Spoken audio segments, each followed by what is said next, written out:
प्रिय छात्रों, आज की कक्षा में हम अवकलनीयता के बारे में जानेंगे। Differentiability of a continuous function, इसके बारे में आज चर्चा करेंगे बच्चों। मैं हरेंद्र पाल सिंह, प्रवक्ता गणित, श्री आर के इंटर कॉलेज कोटला, फिरोजाबाद। बच्चों, जो कंसेप्ट है डिफरेंशिएबिलिटी का, वो बड़ा सिंपल सा कंसेप्ट है। उसको समझने के लिए चलिए प्रारंभ करते हैं। ये है जो फलन का अवकलज, अवकल गुणांक। तो जो डिफरेंशिएबिलिटी, जिसको हम अवकलनीयता बोलते हैं, उसके पहले हम ये जान लेते हैं कि डिफरेंशियल होता क्या है, अवकलन होता क्या है। आप थोड़ा इसकी तरफ ध्यान दीजिए। ये जो लिखा हुआ है delta y upon delta x, और जहाँ पर डेल्टा एक्स बहुत छोटा सा है, जीरो की तरफ जाता है, इट टेंड्स टू जीरो। तो इसकी तरफ थोड़ा ध्यान दीजिए। अब इसको थोड़ा पढ़ भी लीजिए। ये है, यदि y इक्वल्स एफ एक्स कोई फलन है जो कंटिन्यूस है और उसमें x में अल्प वृद्धि हो जाती है, तो y में भी संगत वृद्धि होगी, और अब इस तरह की वृद्धि होगी तो उसमें एक अनुपात आएगा। ये जो अनुपात आता है जहाँ पर डेल्टा x बहुत छोटा होगा, ऐसे अनुपात को हम उस फलन का अवकलन कहेंगे। अब ये कहने में तो बड़ा आसान हो गया, लेकिन थोड़ा समझने में बच्चों को कष्ट होता है इसमें। तो हम इसके एक एक शब्द को पढ़ते हैं और उसको समझने की कोशिश करते हैं। एक y equal to f x एक फलन है, जैसे हम पहले पढ़ते रहे, इस तरह से पढ़ते रहे कि f x is equal to कुछ एक्स स्क्वायर प्लस 5x, इस तरह से कुछ लिखा रहता है। कोई ना कोई फलन है, कोई x के पदों में कोई एक्सप्रेशन है, ऐसे लिखा रहता है, और इसी को y कह देते हैं, y equal to f x बोल देते हैं, और एफ एक्स ये सब होता है। तो उसको x square, x cube, x5 इस तरह से ना कह के एक फलन बोल देते हैं, y equal to f x. तो ये फलन वही है। अब इसको थोड़ा सा आप ऐसे समझने की कोशिश कीजिए। मान लीजिए ये x अक्ष है, ये y अक्ष है, और इसमें कोई ऐसे y equal to f x, ये कोई उसका हमने रेखा ग्राफ खींच दिया। ये कोई फलन है y equal to f x. उसका जब हमने ग्राफ खींचा, जैसे हमने पिछली क्लासों में आपको बताया था कि जो फलन है उसको ग्राफ के रूप में प्रदर्शित किया जा सकता है, और उसमें मान लीजिए हमारे पास यहाँ कोई point x is equal to C है, ये मूल बिंदु है, और यहाँ से यहाँ तक की दूरी मान लीजिए c है।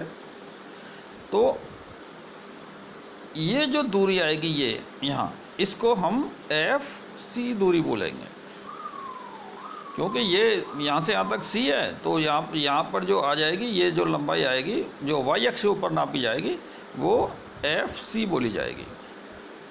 और इस तरह से ये जो बिंदु हो जाएगा, मान लीजिए मैं इसको ए बिंदु बोल देता हूँ, तो इसके निर्देशांक क्या हो जाएंगे, सी कॉमा एफ सी, ये इसके निर्देशांक हो जाएंगे। अब इसमें हमें आगे ये बढ़ाना है कि उसमें थोड़ा सा परिवर्तन हुआ। ये है, ये मान लीजिए यहाँ पर ये कोई बिंदु है, ये सी बिंदु है, ये ए बिंदु है, इसमें थोड़ा सा परिवर्तन हुआ। मान लीजिए यहाँ तक परिवर्तन हो गया, और ये छोटा सा परिवर्तन h है, मैंने इसको h बोल दिया। ये यहाँ से यहाँ तक की दूरी है h बस। तो इसमें y में भी कुछ ना कुछ परिवर्तन हो जाएगा। जो पहले y इतना था, अब वो इतना हो गया। तो उसमें परिवर्तन कितना हो गया, ये जो दूरी है, ये जो दूरी मैंने इसको डबल किया है, ये परिवर्तन हुआ y में। x में परिवर्तन कितना हुआ, ये। तो अगर हमने इसको delta y over delta x को थोड़ा सा कोशिश करके देखें, तो ये इसको कुछ नाम दे देते हैं हम। ये B पॉइंट है और ये D पॉइंट है यहाँ पर। तो ये इसमें जो डेल्टा y आएगा, डेल्टा y कितना आएगा, ये जो डेल्टा y है, या हमारे पिक्चर में, हमारे जो चित्र में है, वो आ जाएगा BD। और H कितना आ जाएगा बच्चों? ये आ जाएगा, ये डेल्टा X बोला जाएगा, क्योंकि ये X में परिवर्तन है। ये बड़ा डेल्टा बना दिया, छोटा डेल्टा, ये H बोला जाएगा। और ये AD के बराबर होगा। AD कहाँ है? ये AD है ये। तो इसमें जब हम इसका अवकलन गुणांक की बात करेंगे तो हम BD अपॉन AD, ये होगा अवकलन गुणांक इस फंक्शन का। कहाँ पर? C बिंदु के ऊपर। तो ये बच्चों हम देख रहे हैं, अगर मान लीजिए ये कोण, मान लीजिए थीटा बन रहा है, तब BD अपॉन AD कौन होता है? ये समकोण त्रिभुज है इस तरह से, तो ये हो जाएगा tan थीटा। तो हम ये कह सकते हैं कि अगर हम डिफरेंशियल को बात करें ज्योमेट्री के शब्दों में, ज्योमेट्री के टर्म्स में हम बात करें, तो वह उस बिंदु के ऊपर, जो वक्र के ऊपर वो जो बिंदु C है, उस वक्र के ऊपर जो बिंदु C है, उसके ऊपर अगर हम स्पर्श रेखा खींचें, ये स्पर्श रेखा खींचें, तो वो जो x अक्ष से जो ढाल बनाती है, x अक्ष से जो tan थीटा बनाती है, जो ग्रेडियंट है उसका, उसके बराबर उसका अवकलन होता है। तो ये तो हो गया ज्योमेट्रिकल रिप्रेजेंटेशन बच्चों। और एक रिप्रेजेंटेशन हम इसको मैकेनिकल रूप में भी देख सकते हैं। इसमें केवल एक फंक्शन होना चाहिए, जो एक वेरिएबल होना चाहिए, एक डिपेंडेंट वेरिएबल, एक इंडिपेंडेंट वेरिएबल। जैसे इसमें जो हमने y=fx लिया था, इसमें जो x था वो एक इंडिपेंडेंट वेरिएबल था, स्वतंत्र चर था। और y का मान, x के मान जैसे जैसे बदलते हैं, y का मान उस x के ऊपर निर्भर करता है, तो y डिपेंडेंट वेरिएबल था। इसी तरह से मान लीजिए आप कोटला से फिरोजाबाद की तरफ जाते हैं। ये मान लीजिए कोटला है, यहाँ मान लीजिए फिरोजाबाद है, बीच में आपको बत्रा पड़ेगा, फिर गौच पड़ेगा, ऐसे मान लीजिए पड़ेगा। आप मोटरसाइकिल पे हैं, यहाँ से आप प्रारंभ करते हैं चलना। आप जैसे जैसे दूरी तय करेंगे, वैसे वैसे आपका समय भी आपका निकलेगा। अगर मैं एक यहाँ से आपको भेजूँ और एक आइडिया लगाऊँ कि भाई 10 मिनट हो गए होंगे, तो वो वहाँ पहुँच गया होगा, ये बत्रा पार कर दिया होगा, या 20 मिनट बाद गौच पार कर दिया होगा। तो मैं ये कह सकता हूँ कि जो दूरी है, मान लीजिए अगर मैं उस दूरी को S से रिप्रेजेंट करूँ, S से मैं प्रदर्शित करूँ, तो वो जो दूरी है वो t का फंक्शन है, टाइम का। क्यों? क्योंकि जैसे जैसे टाइम बीतेगा ऐसे ऐसे दूरी में परिवर्तन आ जाएगा। तो यहाँ भी इसको हम अवकलन निकाल सकते हैं। कैसे?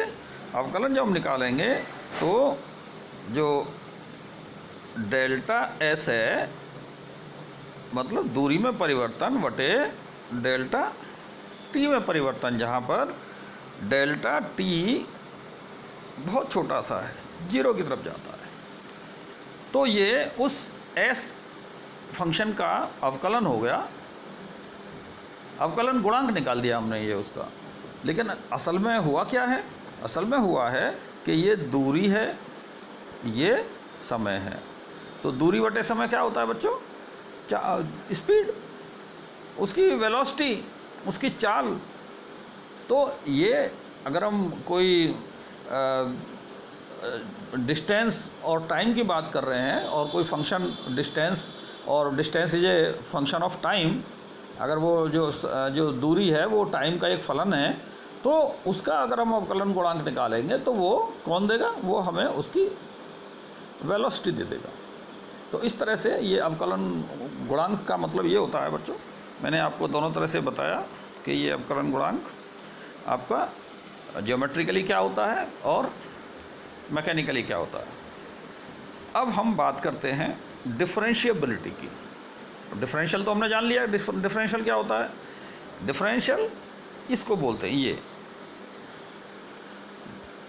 ये एक अनुपात है जो y में जो परिवर्तन होता है और जो x में परिवर्तन होता है, उनका अनुपात, उस y फलन का अवकलन गुणांक कहा जाता है, जहाँ पर बहुत ही डेल्टा एक्स बहुत ही स्मॉल क्वांटिटी है, तो ये हमें थोड़ा सा ध्यान रखना है। ये आप चाहें तो इसको आप नोट पढ़ सकते हैं, हालांकि इतना समझ में आएगा नहीं, लेकिन फिर भी जो मैंने बताया है आप उसको समझ लीजिए। आपको केवल ये इस फॉर्मूले की तरफ ध्यान देना है।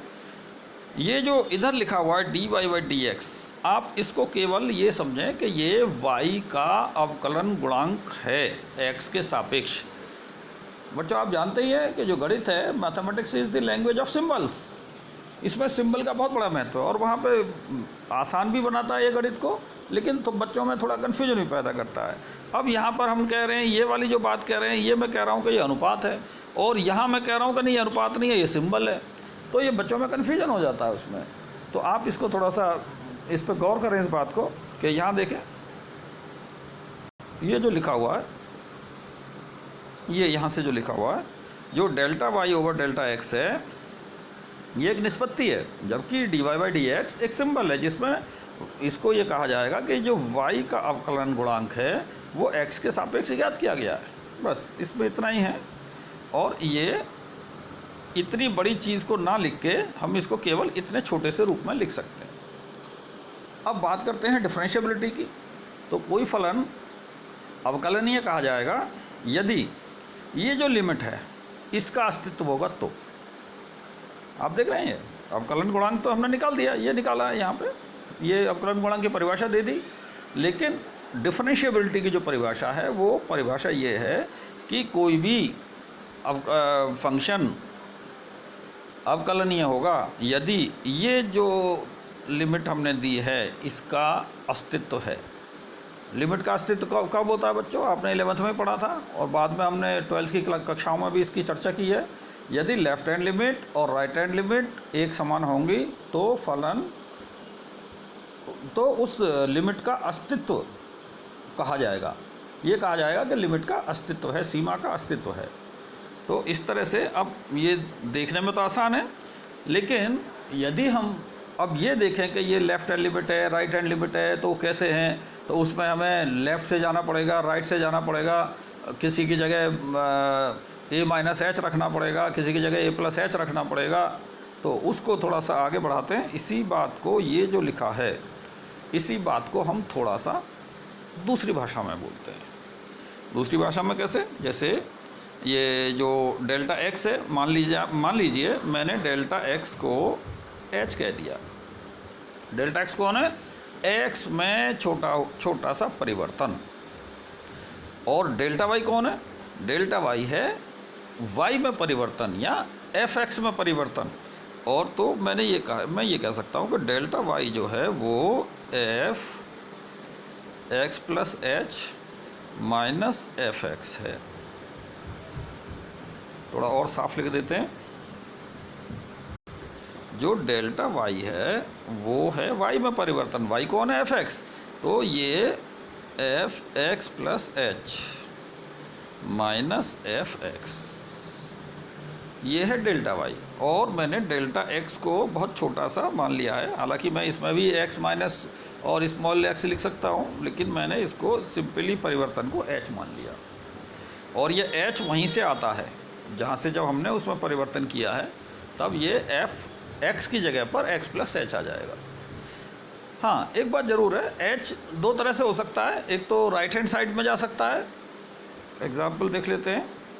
मान लीजिए ये हमारा एक्स अक्ष है, ये वाई अक्ष है। मान लीजिए ये हमारा वक्र है और ये कोई बिंदु है जहाँ पर हम इंटरेस्टेड हैं अवकलनीयता चेक करने के लिए। मान लीजिए x इक्वल टू सी है ये बिंदु। तो जो h है वो इधर हो सकता है, वो इधर भी हो सकता है, क्योंकि जो हमें अवकलन निकालना है वो x इक्वल टू सी पर निकालना है। x इक्वल टू सी को अप्रोच करने के लिए इधर से आ सकते हैं, इधर से भी आ सकते हैं। तो जब उसमें f में परिवर्तन होगा तो वो f में परिवर्तन f x प्लस एच भी हो सकता है यदि वो हम ऊपर से आ रहे हैं, और अगर हम लेफ्ट हैंड से जा रहे हैं तो वो परिवर्तन क्या होगा? ये f x माइनस एच होगा। और परिवर्तन निकालने के लिए क्या करेंगे? उसमें से माइनस करेंगे इसको, तभी तो परिवर्तन निकलेगा। तो वो परिवर्तन पॉजिटिव भी हो सकता है, नेगेटिव भी हो सकता है। और हमें दोनों तरफ से लिमिट चाहिए, तभी तो लिमिट की एग्जिस्टेंस देखेंगे कि एग्जिस्ट हो रही है कि नहीं हो रही है। तो इसको थोड़ा और समझने की कोशिश करते हैं आगे। आप यहाँ आ जाएं। ये आप देख रहे हैं, ये उसको जो मैं भी डिस्कस कर रहा था, तो ये राइट हैंड की तरफ से हम आ रहे हैं, और ये जो आप डैश देख रहे हैं, ये बी d y by d x को ही रिप्रेजेंट करता है। अगर मैं y equal to f x लिखता हूँ तो ये d y by d x लिखना है, या अगर मैं सीधा एफ एक्स का अवकलन करना हो, अवकलन गुणांक निकाल रहे हैं, तो इसको केवल एफ डैश एक्स कर देंगे, तो उसको अवकलन गुणांक मान लिया जाएगा। ये उसका अवकलन गुणांक ही है, ये और ये एक ही चीज़ है। अब ये देखें आप, ये देखिए, ये वही लिखा हुआ है जो ये y में परिवर्तन लिखा हुआ है ऊपर, और ये हमने x में परिवर्तन h थोड़ा सा माना है, लेकिन ये किधर से आ रहा है? राइट हैंड की तरफ से। क्यों? क्योंकि ये x में प्लस होके आ रहा है, लेकिन h तो 0 की तरफ ही जाएगा। तो वो मान लीजिए यहाँ पर वो कोई x है यहाँ पर, तो वो जब इधर से आएगा तो ये x प्लस h की तरफ से आएगा, तो ये राइट हैंड डेरिवेटिव बोला जाएगा। ये जो आप देख रहे हैं, ये जो देख रहे हैं, ये राइट हैंड डेरिवेटिव है। ये डेरिवेटिव का मतलब अवकलन, डेरिवेटिव का मतलब भी अवकलन गुणांक ही बोलते हैं। बहुत सारे इसके लिए शब्द दे रखे हैं, इसलिए बच्चों में कन्फ्यूजन हो जाता है। तो हम वैसे तो राइट हैंड लिमिट निकाल रहे हैं, लेकिन वो लिमिट निकालते निकालते वो जो लिमिट आएगी वो एक्चुअली डेरिवेटिव ही होता है। और इसमें जो नीचे की तरफ देख रहे हैं, जो ये लिखा हुआ है यहाँ पर, ये वाला जो लिखा हुआ है, ये लेफ्ट हैंड डेरिवेटिव है। देख रहे हैं आप, यहाँ पर ये चीज़ लेफ्ट से जा रही है, x से कम की तरफ से जा रही है। ये कोई जनरल पॉइंट x हमने जो लिया हुआ है। अगर आप मान लीजिए कोई बिंदु C ले लें, कोई P ले लें, कोई कुछ भी x इक्वल टू कोई वैल्यू रख दें, तो यहाँ पर x की जगह वो परिवर्तित हो जाएगा, बस और कुछ नहीं। तो आप जब अवकलनीयता की बात करेंगे बच्चों, तो आपको ये कहा जाएगा कि आप बिंदु x बराबर 1 पर, मान लीजिए x बराबर कोई फलन दे देंगे और कहेंगे x बराबर 1 पर देखिए इसकी अवकलनीयता को चेक कीजिए। अवकलनीयता का मतलब है क्या ये अवकलनीय है, क्या इसका अवकलन ज्ञात किया जा सकता है, वो आप चेक कीजिए। तो हम क्या करेंगे, ये फॉर्मूला यही रहेगा, पहले इसकी लिमिट निकालेंगे, x की जगह पर जहाँ ये x रखा हुआ है वहाँ पर 1 रख देंगे, और फॉर्मूला यहाँ पर भी 1 रख देंगे, और फॉर्मूला बन जाएगा हमारा। इसी तरह से ये हो जाएगी राइट हैंड डेरिवेटिव, या राइट हैंड लिमिट निकाल लेंगे, और यहाँ पर भी 1 1 रख के ये लेफ्ट हैंड लिमिट निकाल लेंगे। तो इस तरह से इसका प्रोसीजर रहेगा। एक एग्जांपल देख लेते हैं, उससे आपको और क्लियर हो जाएगी बात। ये देखिए, ये भी उसी बात को कहता है। ये आप देख रहे हैं, ये बिंदु C पर है। बिंदु C के आसपास में वो डिफरेंशिएबल है कि नहीं है, तो ये कोई बिंदु जनरल पॉइंट ले लिया है। इसी बात को, अब इसी को मैं अगर मान लीजिए x माइनस C को मैं h रख दूं, तो हम वहीं पहुंच जाते हैं जहां पहले थे। अब आप एक्चुअल फॉर्मूले में जो आएंगे वो आप कहेंगे फंक्शन अवकलनीय होगा यदि लेफ्ट हैंड लिमिट ये इज इक्वल टू, यहाँ पर मान लीजिए आप C पर ज्ञात कर रहे हैं, तो ये आप इसको छोड़ दीजिए, इसकी ज़रूरत नहीं है, कन्फ्यूजन पैदा करेगा, क्योंकि यहाँ पर हम इसको h मानेंगे। तो अब क्यों अगला एक स्टेप लगाएं, आप सीधे आ जाइए, बस यहाँ सीधे आ जाइए। ये लेफ्ट हैंड डेरिवेटिव है, और ये निकालिए सीधा, h टेंड्स टू 0, बिंदु अगर C है, x is equal to C, तो आप ये फार्मूला लगा देंगे, और अगर 1 2 3 4 है तब भी आप यही फार्मूला लगा देंगे। उसके बाद आप राइट हैंड लिमिट निकालेंगे, और फिर देखेंगे क्या वो दोनों इक्वल हैं। तो अगर left hand limit is equal to right hand limit, तो हम कहेंगे कि लिमिट का अस्तित्व है। बस अगर लिमिट का अस्तित्व है, इसका मतलब जो फलन है वो उस बिंदु पर अवकलनीय है। तो एक एग्जांपल देखते हैं बच्चों, यहाँ पर भी थोड़ा सा आप देख लीजिए, और ये थोड़ा क्लियर दे रखा है यहाँ, x is equal to C पर ये अवकलनीय है यदि लेफ्ट हैंड, ये डेरिवेटिव बोलते हैं इसको, f dash C is equal to right hand derivative f dash C। C का मतलब है C बिंदु के ऊपर डेरिवेटिव। तो ये आप थोड़ा सा देख लें इसको, थ्योरी को, और उसके बाद में फिर एक एग्जांपल पे आप आ जाइए, यहाँ आ जाइए। ये मान लीजिए ये कोई फलन है f x is equal to, ये मल्टी वैल्यूड फंक्शन है। ये देखिए, ये यदि x का मान 2 या उससे छोटा है तो एफ एक्स का मान ये लिया जाए, और यदि x का मान 2 से बड़ा है तो x का मान ये लिया जाए। और चेक करना कहाँ है, x इज इक्वल टू 2 पर देखना है, ये क्वेश्चन है। x इज इक्वल टू 2 पर चेक कीजिए क्या फलन अवकलनीय है। तो बच्चों देखते हैं, पहले हम राइट हैंड लिमिट की बात करते हैं। तो राइट हैंड लिमिट में आप ये देखें, ये राइट हैंड डेरिवेटिव निकाल दिया उसने, सीधा लिख दिया यहाँ पर राइट हैंड डेरिवेटिव एट 2। तो ये फॉर्मूला आपका वहाँ से आ गया, जहाँ जहाँ सी था वहाँ 2 रख दिया है, देख रहे हैं। और अब यहाँ पर ये हम देख रहे हैं राइट हैंड का मतलब है 2 से बड़ा, जो राइट हैंड का मतलब है 2 को अप्रोच करेंगे, लेकिन 2 से बड़े की तरफ से अप्रोच करेंगे। तो 2 से बड़ा जो है x का मान है वो यहाँ है, और फलन को हम ये वाला फलन लेंगे। तो इसमें 5 तो ये दिया ही हुआ है, और जब हम f2 प्लस h रखेंगे तो 2 प्लस h इसके अंदर रखेंगे। तो ये 2 प्लस h रख दिया, और -3, ये -3 कहाँ से आया है, -3 आया है f2 का मान। f2 कैसे आएगा बच्चों, f2 कहाँ से आएगा, f2 देखिए यहाँ पर ये आएगा यहाँ से, क्योंकि x का मान अगर 2 के बराबर है तो फलन यहाँ से लेना है। तो आप देख रहे हैं इसमें थोड़ा सा कन्फ्यूजन आपको हो सकता है कि कब फंक्शन का 1 प्लस एक्स मान लेना है, कब फंक्शन का मान 5 माइनस एक्स लेना है। तो ये आप थोड़ा ध्यान रखें इन बातों का। तो हमने जब राइट हैंड डेरिवेटिव निकालेंगे तो हम ऐसा मान फंक्शन का लेंगे जो x ग्रेटर देन 2 की तरफ से जाएगा, 2 को जाएगा, लेकिन 2 से बड़ी राशि की तरफ से जाएगा, वो ये मान है। तो इस मान की सहायता से हम इसमें मान रखेंगे। तो वो मान हमने यहाँ रख दिया। लेकिन ये जो f2 मान आया है ये कहाँ से आया है, ये इसमें से आया, इससे आया है, क्योंकि जब x का मान 2 होगा तो ये फलन ये 1 प्लस एक्स लिया जाएगा। तो ये थोड़ा सा गौर करने की चीज़ें हैं। यहाँ से आप इसमें रख दीजिए, आपको ज़्यादा प्रॉब्लम नहीं है, आपने लिमिट आराम से कर रखी है। यहाँ देखिए ये -h/h आ गया, ये आपने -1 आ गया। तो ये आप देख रहे हैं कि जो राइट हैंड लिमिट है, राइट हैंड जो डेरिवेटिव आ रहा है आपका, वो x इज इक्वल टू 2 के ऊपर, बिंदु जो x इज इक्वल टू 2 है उसके ऊपर उसका मान -1 आ रहा है, लिमिट का, डेरिवेटिव का मान। अब आप लेफ्ट हैंड डेरिवेटिव की बात करें तो वहाँ पर जहाँ जहाँ प्लस था वहाँ -h ले लिया हमने, आप देख रहे हैं। अब लेकिन लेफ्ट हैंड का मतलब कहाँ है, जब 2 के छोटे मान की तरफ से 2 की ओर अप्रोच करेंगे तो वो लेफ्ट हैंड लिमिट मानी जाएगी। और उसके लिए हमें कौन सा फंक्शन लेना है, फंक्शन के जो 2 वैल्यूज़ हैं तो उसमें हम ये वाला फंक्शन लेंगे बच्चों। क्यों, ये तब लागू होता है जब x का मान 2 या 2 से कम हो। तो यहाँ पर ये हमने लिख लिया, और ये f2 का मान तो पहले की तरह यहीं से लेंगे।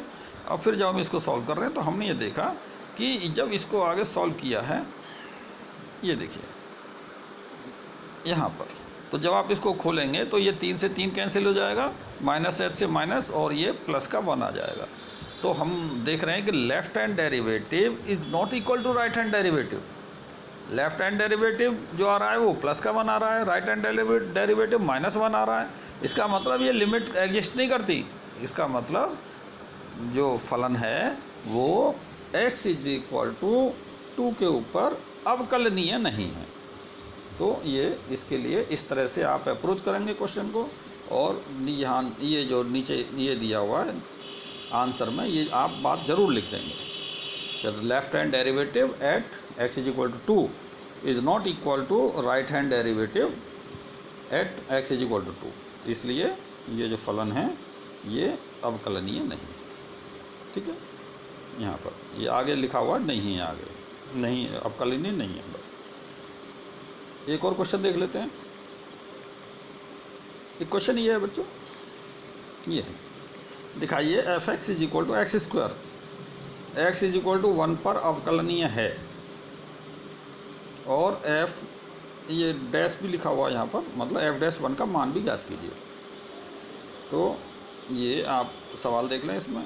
तो पहले राइट हैंड डेरिवेटिव निकाल लेते हैं। यहाँ पर ये विजिबल थोड़ा कम हो रहा है, ये डैश है, ये एक्चुअली सॉरी, ये f'(x), ये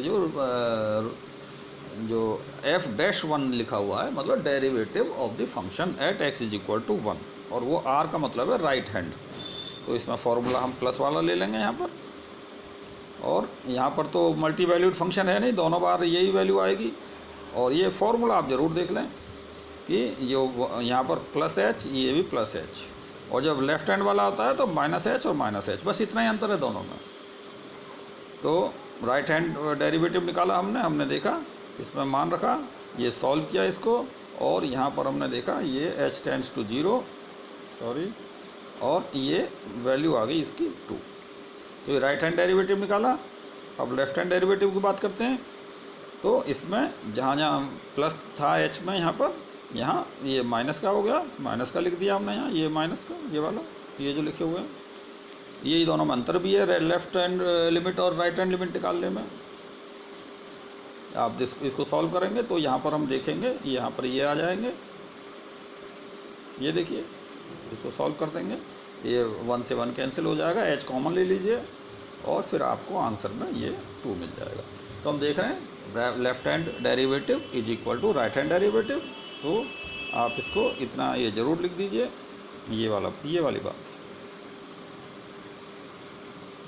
बात आप लास्ट में अवश्य लिख दीजिए, ताकि एग्जामिनर को कोई कन्फ्यूजन ना रहे कि बच्चा जानता है कि लेफ्ट हैंड डेरिवेटिव और राइट हैंड डेरिवेटिव समान नहीं है, तब वो अवकलनीय नहीं है।